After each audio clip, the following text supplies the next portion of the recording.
وأشهد أن لا إله إلا الله وحده لا شريك له وأشهد أن محمدا عبده ورسوله أما بعد فإن خير الحديث كتاب الله وخير الهدي هدي محمد صلى الله عليه وآله وسلم وشر الأمور محدثاتها وكل محدثة بدعة وكل بدعة ضلالة وكل ضلالة في النار اللهم صل وسلم على نبينا محمد وبارك وسلم وصل عليه أعوذ بالله السميع العليم وبوجهه الكريم وسلطانه القديم من الشيطان الرجيم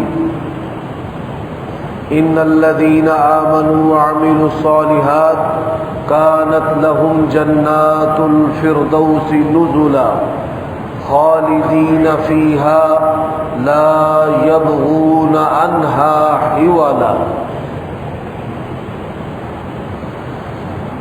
عیوب اور نقائص سے پاکیزہ تمام قسم کی حمد و ثنا اللہ وحدہ لا شریک لہ کے لیے، اور درود و سلام شفیع للمذنبین خاتم النبیین رسول کریم رؤوف الرحیم صلی اللہ علیہ وآلہ وسلم کی ذات اقدس پر ان گنت لاتعداد بے شمار درود و سلام ہو۔ گزشتہ جمعات سے آپ اہل جنت کی صفات اور خوبیاں سماعت فرما رہے ہیں کہ کون سے ایسے اعمال ہیں کہ جن کے کرنے سے انسان اللہ تعالیٰ کے فضل سے اللہ تعالیٰ کی جنت میں چلا جائے۔ سب سے پہلی بات، نیکی کرنے کی طاقت اور برائی سے بچنے کی جو قوت ہے، یہ انسان کا اپنا ذاتی کمال نہیں ہے، بلکہ یہ اللہ تبارک و تعالیٰ کی طرف سے توفیق ہے۔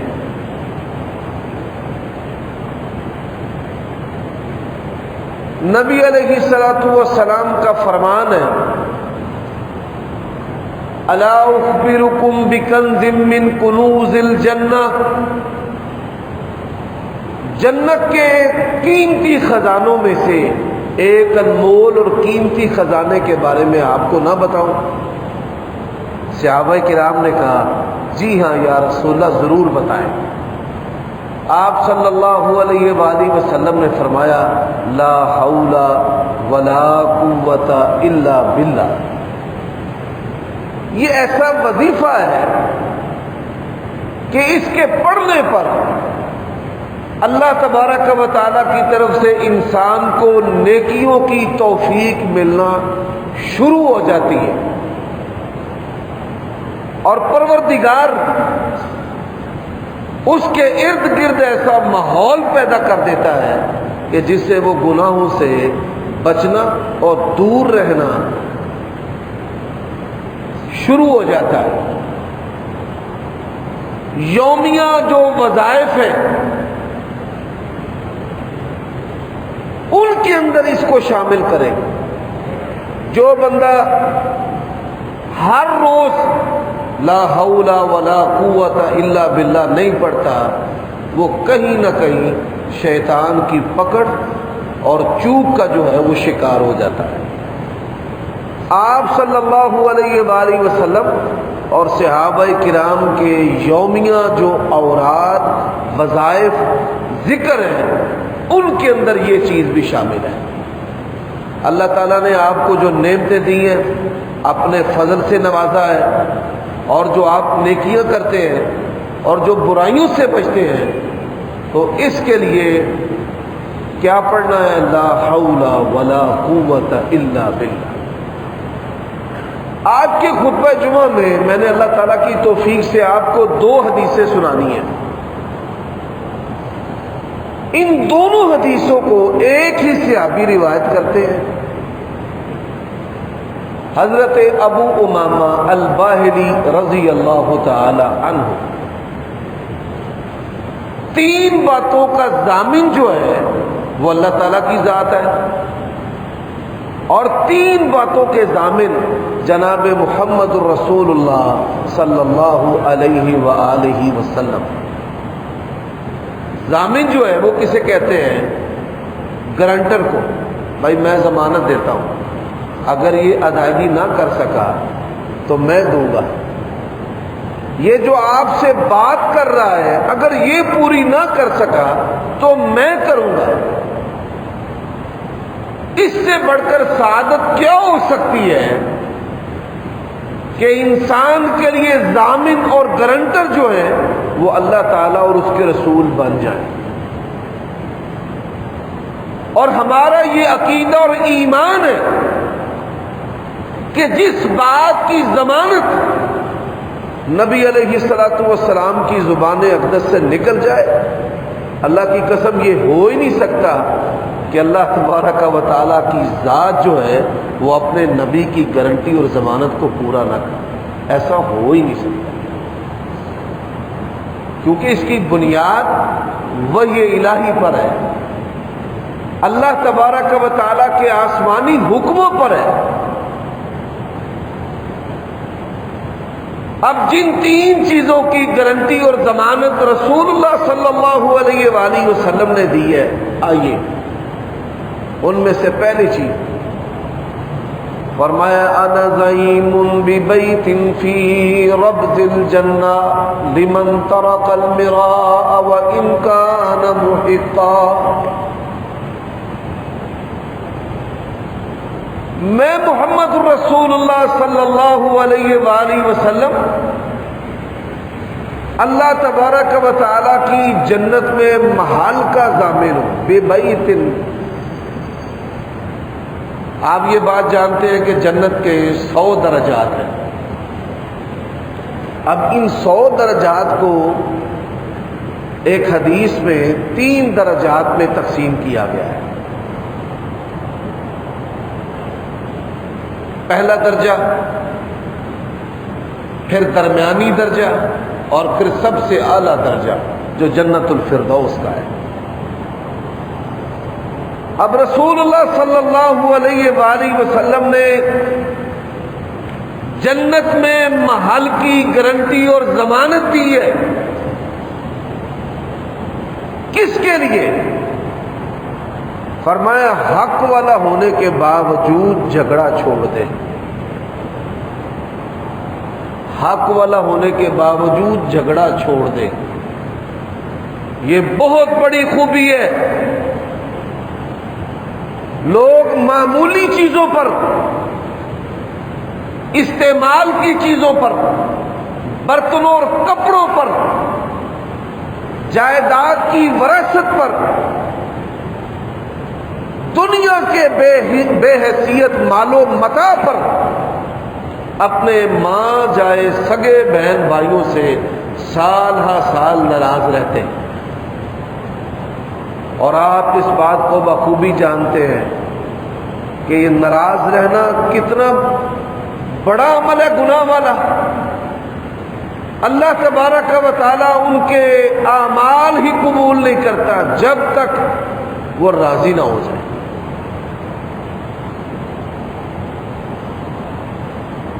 اب حق والا ہونے کے باوجود حق پر ہے، کہتا بھائی میں نے تجھ سے لڑنا نہیں ہے، جا میں نے اپنا حق چھوڑا۔ یقین جانیے ایسا بندہ وہ بیماریوں سے بھی دور رہتا ہے، اس کا دماغ بھی ٹھنڈا رہتا ہے۔ صبر اور حلم یہ 2 خوبیاں ایسی ہیں جو جنتی بندوں کی خوبیوں میں شامل ہیں، اور رسول اللہ صلی اللہ علیہ وآلہ وسلم نے حق والا ہونے کے باوجود جو جھگڑا چھوڑ دے ایسے بندے کے لیے جنت کی بشارت دی۔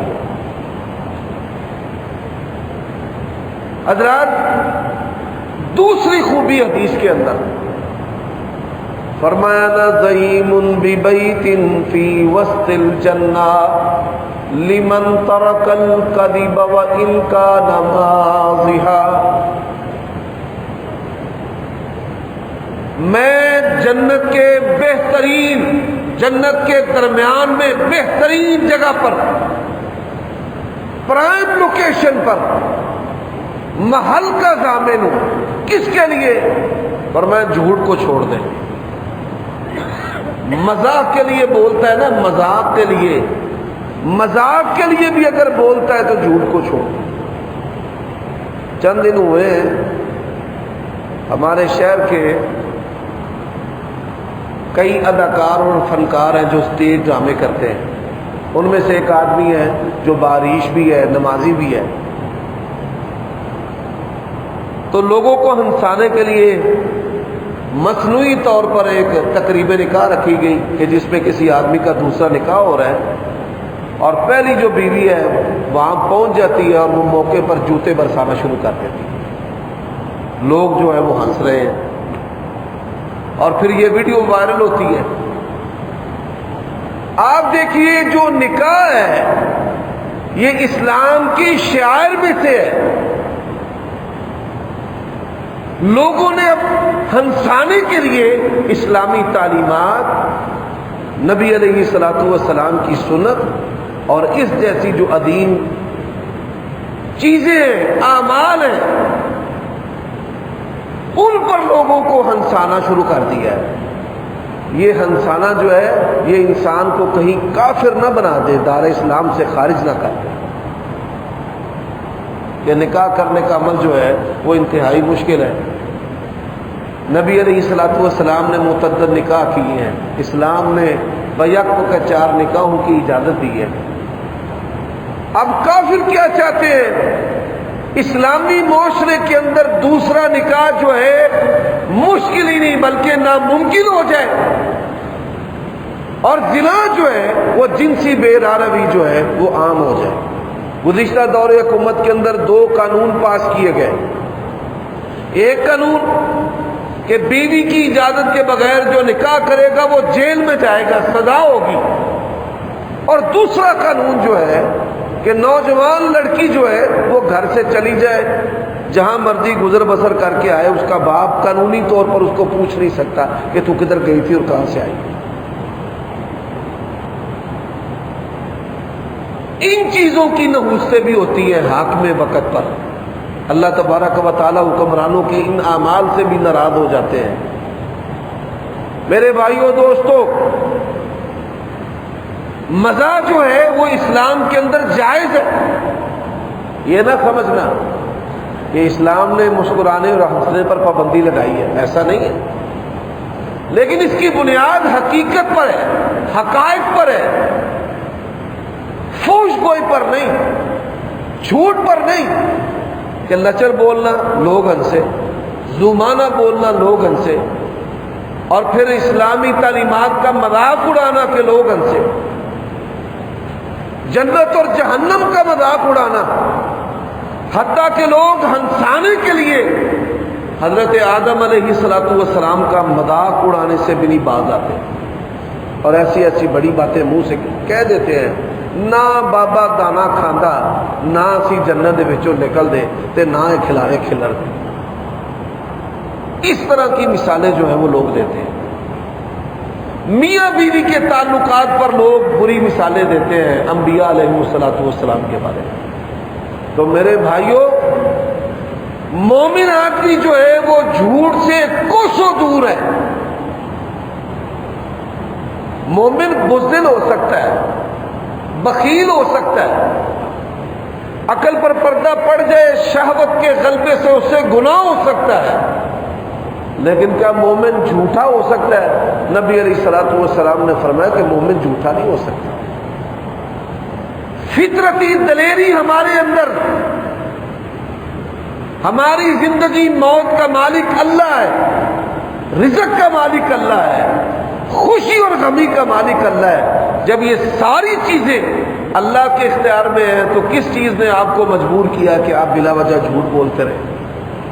اور میں نے یہ پہلے بھی عرض کیا ہے کہ من حیث القوم ہمارے اندر جو عیب آ چکا ہے ہر خاص و عام میں، ہر مذہبی غیر مذہبی میں، من حیث القوم، بلا وجہ جھوٹ بولنے کا جرم ہے۔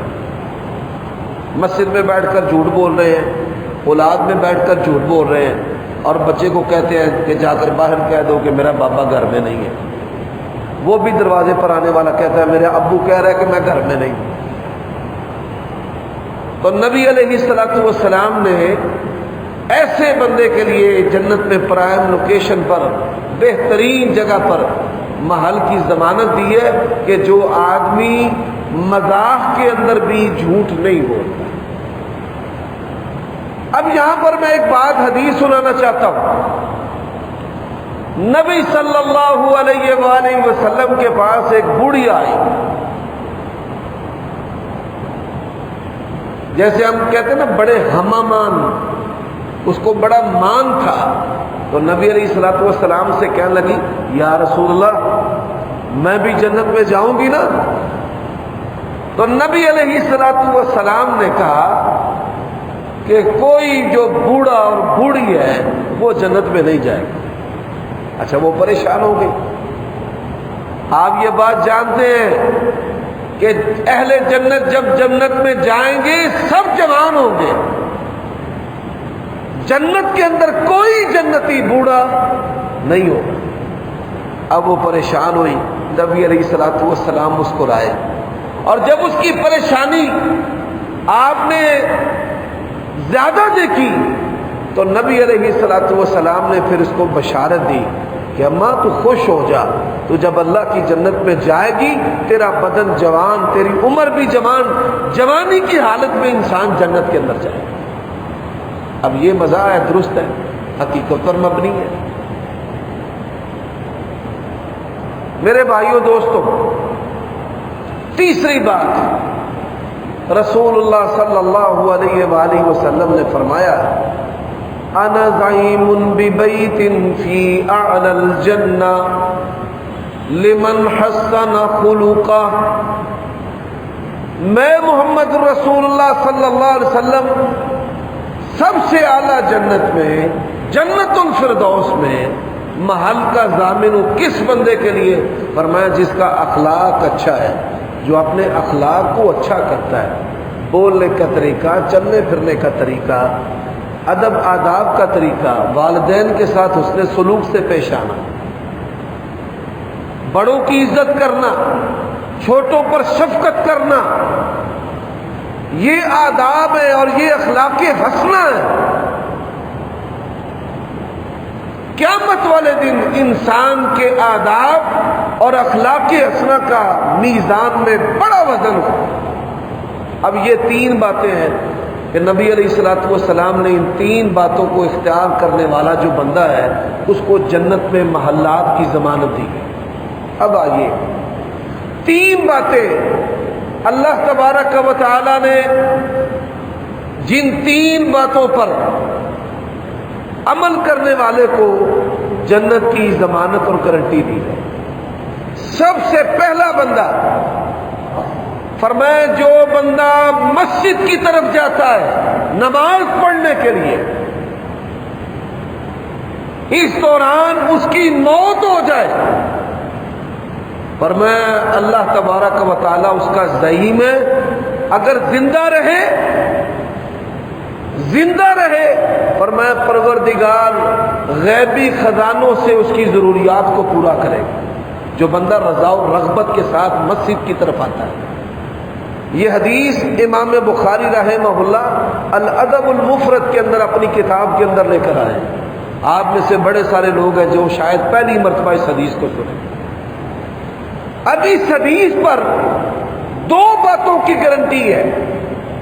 پہلی بات جنت کی، کہ وہ بندہ مسجد کی طرف آتا ہے، مسجد کی طرف آتے ہوئے اگر وہ فوت ہو جاتا ہے تو وہ جنتی، جاتے ہوئے بھی فوت ہو جاتا ہے تو وہ جنتی۔ اللہ تعالیٰ کے فضل و کرم سے میرے والد محترم اللہ تعالیٰ نے موت دی ہے وضو کی حالت میں مسجد کی طرف جاتے ہوئے،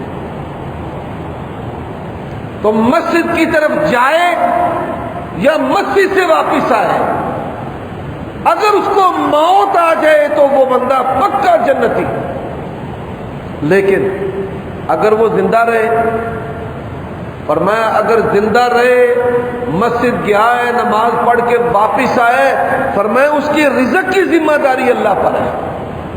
کس کی ذمہ داری؟ رزق کی۔ یہ نبی علیہ الصلوۃ والسلام کے الفاظ ہیں۔ لوگ کاروباروں کے لیے، پیسوں کے لیے نماز چھوڑتے ہیں، آؤ تمہارے رب نے گارنٹی دی ہے، ہر چیز کو چھوڑ کر مسجد کی طرف آؤ، رزق کی ذمہ داری بھی مجھ پر ہے، جنت کی ذمہ داری بھی مجھ پر ہے۔ یہ الادب المفرد کے اندر امام بخاری رحمہ اللہ اس حدیث کو بھی بیان کرنے والے ابو امامہ الباہلی رضی اللہ تعالی عنہ۔ دوسرا عمل فرمایا جو بندہ اللہ تبارک و تعالی کی راہ میں، اچھا یہ کون کون سے لوگ ہیں جو اللہ تعالیٰ کی راہ میں ہیں؟ بعض جماعتوں نے اللہ کی راہ کا جو مفہوم ہے وہ انتہائی تنگ کر دیا ہے۔ انہوں نے مفہوم کیا بیان کیا ہے کہ جو ہم سے ٹریننگ لے اور ہماری جماعت کے ذریعہ کشمیر یا جائے افغانستان میں، وہ فی سبیل اللہ ہے۔ نہیں بھائی، مسلمان ملک، وطن، شہر، جو مسلمان فوجی ہیں وہ بھی فی سبیل اللہ ہے، جو رینجرز ہیں وہ بھی فی سبیل اللہ ہے، جو پولیس والے ہیں یہ راتوں کو گشت کرتے ہیں، گلیوں میں سڑکوں پر جاگتے ہیں تاکہ مسلمانوں کے گھر جو ہے وہ محفوظ رہے، معاشرے میں امن قائم رہے، یہ لوگ بھی فی سبیل اللہ ہیں۔ نبی علیہ الصلوۃ والسلام نے فرمایا لغدوۃ فی سبیل اللہ او روحۃ، ایک دن اللہ کی راہ میں لگانا یا ایک رات اللہ کی راہ میں لگانا خیر من الدنیا وما فیہا، دنیا اور دنیا کے سارے خزانوں سے اللہ کے ہاں افضل۔ علماء، دینی طالب علم اور طالبات، ان کے کھانے پینے، ان کی تعلیم کے لیے، ان کی ضرورتوں کے لیے تگ و دو کرنے والے بھی فی سبیل اللہ ہیں۔ یہ جو منتظمین ہیں مساجد اور مدرسوں کے اور مسجدوں کے جو منتظمین ہیں، خدام حقیقی معنوں میں، یہ بھی فی سبیل اللہ، اللہ کی راہ میں نکلے ہوئے ہیں، اللہ کے لیے کام کر رہے ہیں۔ حدیث میں جو آتا ہے کہ اللہ تبارک و تعالی نے دو بندوں پر اپنی جہنم کو حرام کیا ہے۔ ایک وہ آنکھ، حدیث میں تو دو آنکھیں یعنی دو بندوں کا ذکر ہے۔ ایک وہ آنکھ جو اللہ کے ڈر سے روتی ہے، اللہ سے ڈرنے والے جو بندے ہیں، ڈرتے ہوئے اگر آنکھوں سے آنسو نکل گئے، اللہ تبارک و تعالیٰ اپنی جہنم کو ان کے اوپر حرام کر دیتا ہے۔ اور ایک وہ آنکھ ہے جو اللہ کی راہ میں پہرا دیتی ہے، فوجی ہے، رینجرز میں ہے، جہاد میں ہے، پولیس میں ہے، جو آنکھ پہرا دینے والی ہے، اللہ تبارک و تعالیٰ نے اس پر اپنی جہنم کو حرام کیا۔ تو میرے بھائیوں دوستو، اللہ کی راہ میں نکلا ہوا بندہ، اس کا مقصد کیا ہے؟ یہ انسان ہے، ان کی عزت مال و جان کا میں نے تحفظ کرنا ہے، میں نے اپنے علاقے کو دشمنوں کی چالوں سے بچانا ہے، اور میں نے اپنے مسلمان بھائیوں کے لیے لڑنا ہے۔ میں ان جماعتوں کی محنتوں کی قدر بھی کرتا ہوں کہ جو اللہ کے لیے لڑنے والی ہیں، اللہ کے لیے جان دینے والے بڑے باعزت لوگ ہیں دنیا میں۔ باتیں کرنا آسان ہے، جانے دینا، خون بہانا سب سے مشکل کام ہے بھائی۔ وہ دنیا کے کسی بھی خطے میں مظلوم مسلمانوں کے لیے جانے دینے والے ہیں، وہ عظیم لوگ ہیں، وہ بھی فی سبیل اللہ کے اندر شامل ہیں، بلکہ فی سبیل اللہ کے جو اولین ہیں ان میں شامل ہیں۔ فرمایا اگر تو فوت ہو جائے پھر بھی جنت میں، نہیں لڑا گیا ہے، بیماری سے فوت ہو گیا، ٹھنڈ سے فوت ہو گیا، گرمی سے فوت ہو گیا، دشمن سے لڑا نہیں ہے، فوت ہو جائے، آن ڈیوٹی فوت ہو جائے، فرمایا جنت میں۔ اور میرے پولیس والے بھائیوں، حساس ادارے میں ملازمت کرنے والے دوستوں، اس حدیث میں تمہارے لیے بھی بشارت ہے، نہ رشوت کے لیے ہاتھ پھیلاؤ اور نہ چالے چلو، تمہارے رزق کی ذمہ داری تمہارے پروردگار نے لے لی ہے کہ آن ڈیوٹی اگر فوت ہو جائے تو رب کی جنت میں ہے، اور اگر زندہ ہے رزق کی ذمہ داری کس پر ہے؟ اللہ پر۔ اب حدیث کے اندر تیسری چیز ہے، یہ موضوع الگ ہے انشاءاللہ اللہ تعالیٰ کی توفیق سے کہ فی سبیل اللہ سے مراد کون کون سے لوگ ہیں، یہ پھر کسی خطبہ جمعہ میں بیان کریں گے۔ اختصار سے میں نے 2-4 چیزیں بیان کی ہیں۔ اب اگلی جو چیز ہے، فرمایا گھر میں جب بھی داخل ہو، بڑی حیران کن بات ہے، گھر میں جب بھی داخل ہو السلام علیکم کہے۔ کیا کہے؟ گھر میں جب بھی داخل ہو السلام علیکم کہے۔ اچھا جی ہوگا کیا؟ فرمایا اگر فوت ہو جائے جنتی، اگر زندہ رہے تو رزق کی ذمہ داری کس پر ہے؟ اللہ۔ یہ گھر میں رزق کی تنگی کو ختم کرنے کا 90 نسخہ ہے۔ بندہ جائے السلام علیکم، عورت جائے السلام علیکم، بچہ آئے تو کیا کہے؟ السلام علیکم۔ رزق کو بڑھانے والا یہ 90 نسخہ ہے کہ آپ جب بھی گھر میں داخل ہو تو کیا کہنا ہے؟ السلام علیکم ورحمۃ اللہ وبرکاتہ۔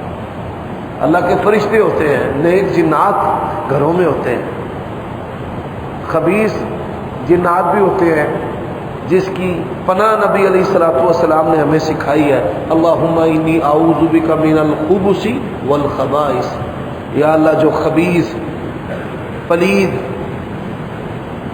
گندے جو جن اور جنیاں ہیں، ہم ان سے تیری پناہ طلب کرتے ہیں۔ اب یہاں پر میں کچھ باتیں سلام کے بارے میں کرنا چاہتا ہوں۔ حدیث کے اندر آتا ہے، سنن ابی داؤد کے اندر حدیث ہے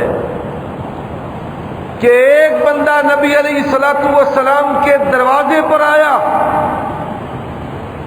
میں آ جاؤں؟ عالج آ جاؤں؟ نبی علیہ الصلوۃ والسلام نے خادم کو کہا اس کو اجازت لینے کا طریقہ بتا کہ اجازت کیسے لینی ہے۔ سب سے پہلے کہے السلام علیکم، کیا کہے؟ السلام علیکم، السلام علیکم، آگ کھل۔ اچھا نبی علیہ الصلوۃ والسلام خادم کو یہ بات بتا رہے تھے، اس نے باہر سے سن لی، اس نے باہر سے کہا السلام علیکم، آگ کھل۔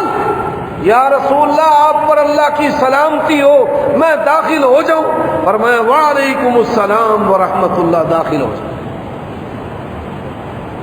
اللہ تعالیٰ نے فرمایا وَإِذَا دَخَلْتُمُ الْبُيُوتَ فَسَلِّمُوا عَلَىٰ أَهْلِهَا، آپ جب گھروں میں داخل ہو تو کیا کہیں؟ السلام علیکم ورحمۃ اللہ۔ گھر میں کوئی ہو نہ ہو، یہ سلام کہنا یہ آپ کی ذمہ داری ہے، اور اس کی تفصیل ریکارڈ ہو چکی ہے مسلمان کے مسلمان پر جو بنیادی حق ہے۔ اس عنوان سے خطبات جمعہ میں سلام اور اس کے آداب اور اس کی تفصیلات ساری ریکارڈ ہو چکی ہیں۔ میرے بھائیوں دوستوں، اب یہ 6 اعمال ہیں جو میں نے آپ کے خدمت میں گزار کیے ہیں۔ 3 کی ضمانت رسول اللہ صلی اللہ علیہ وسلم نے دی ہے، اور 3 کی ضمانت جنت کی بھی اور رزق کی بھی، جنت کی بھی اور کس کی؟ رزق کی بھی ضمانت رسول اللہ صلی اللہ علیہ وسلم نے دی ہے۔ اب آئیے ہم ان اعمال کا ذکر کر رہے ہیں کہ جو اہل جنت کی خوبیاں ہیں۔ میں یہاں پر ایک وظیفہ بھی بتانا چاہتا ہوں نبی علیہ الصلوۃ والسلام نے فرمایا کہ جو بندہ یہ کلمات پڑھتا ہے اللہ تعالیٰ ان کلمات کے پڑھنے سے اس کو جنت عطا کر دیتے ہیں۔ آیت الکرسی آپ سن چکے ہیں، اللہ کے 99 نام اس کے بارے میں بھی آپ حدیث سن چکے ہیں۔ اب یہ حدیث ہے، یہ اس کا تعلق ذکر سے۔ سید الاستغفار، استغفار کا معنی ہے یا اللہ میرے گناہ معاف کر دے۔ اچھا، استغفار کے مختلف کلمات ہیں۔ سب سے پہلا جو کلمہ ہے استغفر اللہ، پھر دوسرا کلمہ ہے استغفر اللہ و اتوب الیہ۔ یہ اتوب الیہ کے جو مطلب اور معنی ہے نا، استغفر اللہ کا معنی ہے یا اللہ تو معاف کر دے، اتوب الیہ یا اللہ میرا کوئی تیرے سوا ٹھکانہ ہے ہی نہیں، میں تینوں چھڑ کے کتے جاؤں۔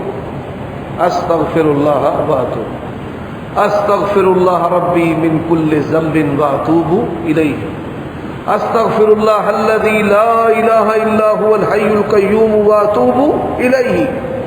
زمین کے برابر بھی گناہ ہونا، بندہ یہ کلمہ ایک مرتبہ پڑھے اللہ اس کے گناہ معاف کر دیتا ہے۔ اور یہ استغفار کے جتنے بھی کلمات ہیں،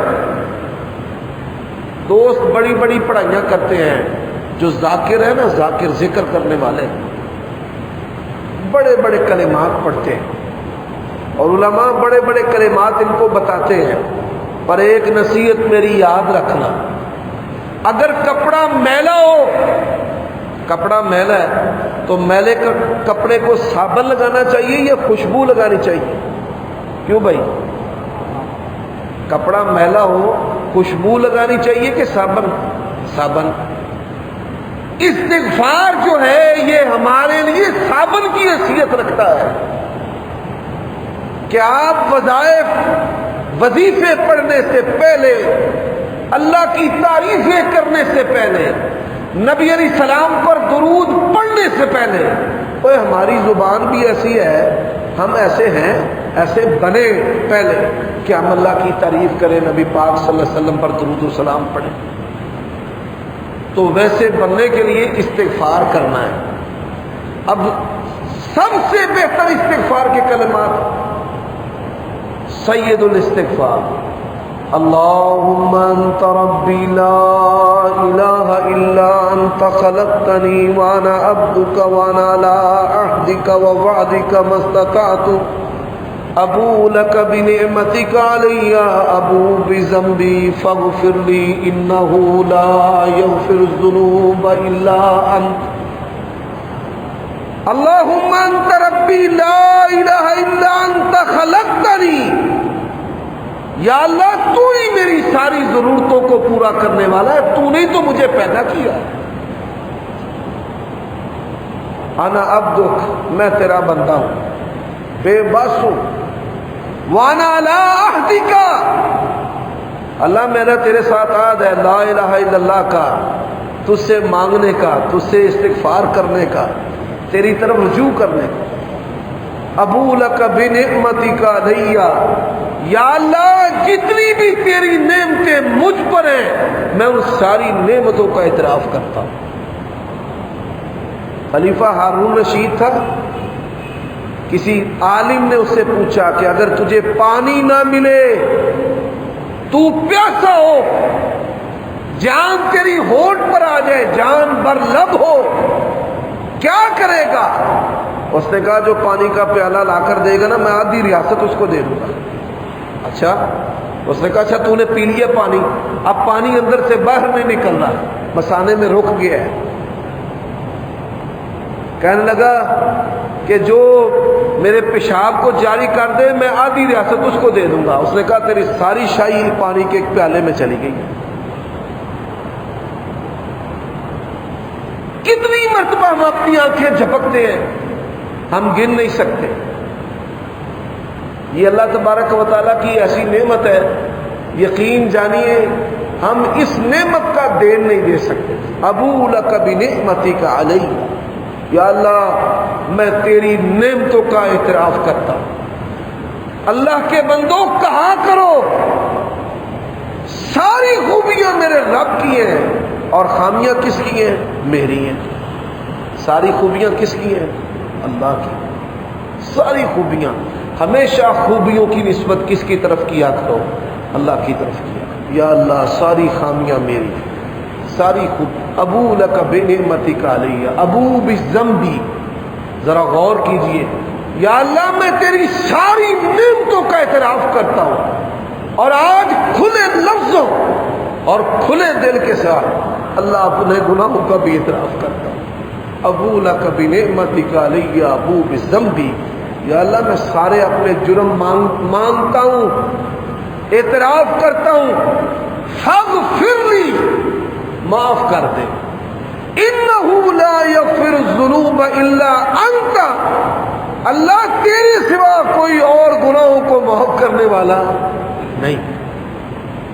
میرے بھائیوں دوستو، یہ سید الاستغفار نبی علیہ الصلوۃ والسلام نے فرمایا اس کو پڑھنے والا کہاں جائے گا؟ اللہ کی جنت. تو اپنے یومیہ وظائف کے اندر لا حول ولا قوت الا باللہ کے ساتھ اللہم انت ربی لا الہ الا انت خلقتنی، اس کو بھی شامل کر. اب آخری حدیث، جنتی جو بندہ ہے اس کی ایک خوبی ہے. ایک صحابی ہے، ان کا نام ہے نعمان بن قوقل، قاف نقطوں والا قوقل. وہ نبی علیہ الصلوۃ والسلام کو کہتے ہیں یا رسول اللہ صلی اللہ علیہ وسلم اگر میں 5 نمازیں پڑھوں، روزے رکھوں، حلال کو حلال سمجھوں، حرام کو حرام سمجھوں. اب جنتی بندے کی خوبی اس حدیث کے اندر کیا ہے؟ نمازوں کے بارے میں تو بات ہو چکی ہے کہ 5 نمازیں پڑھنے والا جو ہے وہ بھی اللہ کی جنت میں جائے گا. لیکن اس حدیث کے اندر یہ وصف بتایا گیا ہے کہ جنتی بندے کو پتہ ہوتا ہے حلال کیا ہے اور حرام کیا ہے. یہ شرک ہے، یہ کفر ہے، یہ بدعت ہے، یہ کام اللہ کے نبی نے نہیں کیا، یہ گناہ ہے، میں نے اس کے قریب نہیں جانا، یہ حرام ہے، میں نے اس کو اختیار نہیں کرنا. حلال و حرام کے بارے میں معلومات لینا یہ جنتی بندے کی خوبی ہے. بعض صحابہ کرام نبی علیہ السلام سے فتنوں کے بارے میں پوچھتے تھے.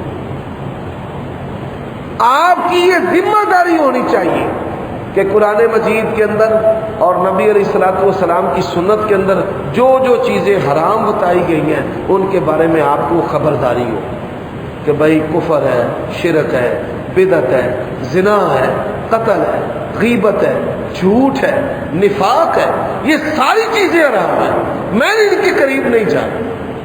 ماں باپ کی نافرمانی، اولاد کو قتل کرنا، صلہ رحمی نہ کرنا، یہ ساری چیزیں جو ہیں وہ حرام ہیں اور مجھے اللہ اور اس کے رسول نے ان سے بچنے کا حکم دیا. تو میرے بھائیوں دوستوں، اللہ تعالیٰ مجھے اور آپ سب کو جو جنتی بندوں کی خوبیاں ہیں ان کو اختیار کرنے کی توفیق عطا فرمائے. جنتی بندے نرم دل ہوتے ہیں، صاف گو ہوتے ہیں، غیبت، چغلی، جھوٹ سے، لڑائی کروانے سے بچتے ہیں، شرک اور کفر اور بدعت سے بچتے ہیں، اور جو کبیرہ گناہ ہیں ان سے بچتے ہیں. ان کی آنکھوں میں حیا اور ان کے دل نرم ہوتے ہیں، جس کی مثال اللہ کے نبی نے دی ہے کہ چڑیوں کے دلوں کی طرح ان کے دل ہوتے ہیں، نرم دل ہوتے ہیں. تو اللہ یہ خوبیاں ہمیں پیدا کرنے کی